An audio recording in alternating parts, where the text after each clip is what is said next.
자, 이번에는 좀 더 재미있는 기능을 한번 알아볼게요. 상자 하나를 가지고 오고, 그리고 어떤 걸 가지고 오면 좋을까? 예, 육각기둥 하나 가지고 볼게요.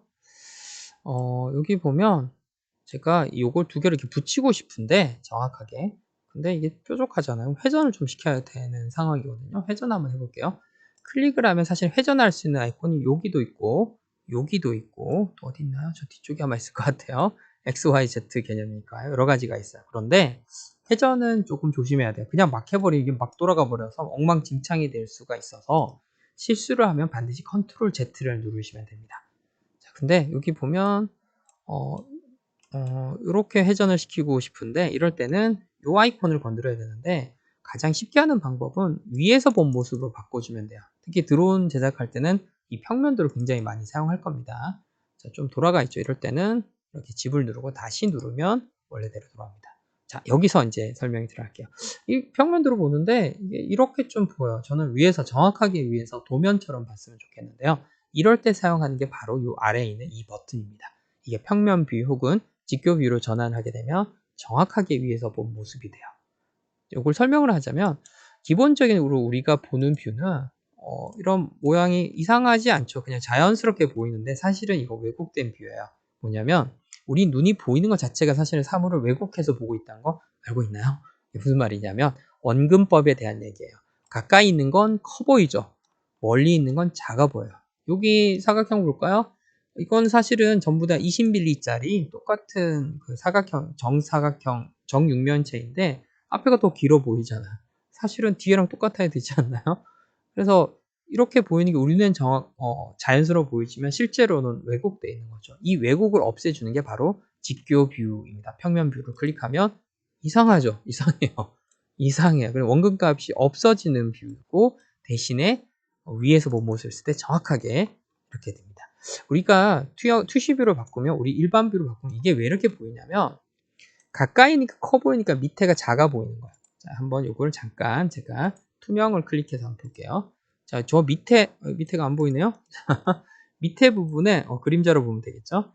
보면 위에가 더 커 보이잖아. 왜냐하면 위에가 눈에서 가까이 있어서 그런 거죠. 그래서 약간은 왜곡된 상태라고 보면 돼요.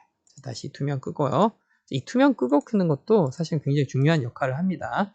자, 이것도 향후에 사용하니까 잘 봐주셨으면 좋겠어요.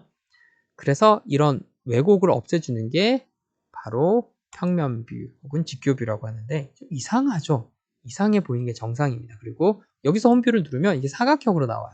그리고 투시뷰를 누르면 이렇게 나오죠. 이게 왜곡된 건데 우리 눈이 볼 때는 더 자연스럽다고 느끼는 게 바로 투시뷰입니다. 그런데 우리가 정확하게 위에서 봐야 되는 그런 도면 같은 작업을 할 때는 투시뷰가 아니라 직교뷰 혹은 평면뷰로 작업하는 게 더 효율적이라서 이렇게 진행하겠습니다. 자, 이렇게 딱 올려놓으니까 회전하는 게 하나밖에 없어요. 그리고 이걸 이동시켜 볼게요. 이동시키면 이렇게 돌아가죠. 이렇게. 근데 여기에 보면 테두리 원이 하나 있고 밖에서도 이렇게 움직일 수 있어요. 근데 원 속에서 움직이면 22.5도씩 움직일 수가 있어요. 그런데 원 밖에서 마우스를 움직이면 1도씩 움직일 수 있습니다. 지금은 정확하게 30도를 돌리면 육각형이니까요.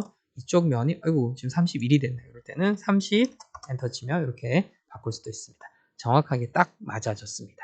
자, 그러면 이걸 이제 여기에다가 붙여야 되는데 붙일 수 있는 방법은 그냥 이동시켜서 붙여도 되겠죠? 근데 하다 보면 지금 1mm라서 딱딱딱 떨어져도 되는데 안 되는 경우가 있어요. 그래서 조금 더 고급진 방식으로 한번 여기를 붙여보려고 하는데요. 어떻게 하냐면 여기에 보면 작업 평면 도구라는 게 있어요. 이걸 클릭하면 어떤 일이 생기냐면 원래 작업 평면은 이 바닥에 있잖아요. 근데 이게 보세요. 이쪽 벽으로 클릭하면 여기 생겨버려요. 그래서 이걸 이름하여 임시 작업 평면이라 그러는데요. 이 상태에서 보면 화살표 여기 동그란 게 여기 올라가 있어요. 그러니까 여기를 바닥으로 친다는 얘기예요. 그럼 이 상태에서 아까 우리가 했던 D를 누르면 무슨 일이 생길까요? 떨어져요. 이렇게 여기에 딱 맞게 됩니다. 딱 붙일 수 있는 방법 중에 하나예요. 보통 팅커캐드를 하면 이렇게 딱 붙이는 게 잘 안 돼요. 그래서 보통은 약간 겹치게 하는 게 일종의 룰인데 정밀한 작업을 할 때 이렇게 하면 오류가 나기 때문에 이 작업 평면을 사용해서 정확하게 붙이는 걸 합니다. 그리고 이 상태에서 정렬을 통해서 이거 잘 봐야 돼요. 지금 막 돌아가 있어서 중심을 한번 좀 삐딱하게 해볼까요? 지금 상태에도 움직이면 이게 더 밑으로 내려갈 수는 없어요. 이 위에서 이렇게 움직여버려요. 멀리 해도 이거 너무 멀리 갔나요? 그렇죠? 이 높이 자체는 바뀌지가 않아요. 그래서 정렬로 맞춰보도록 하겠습니다. 정렬로.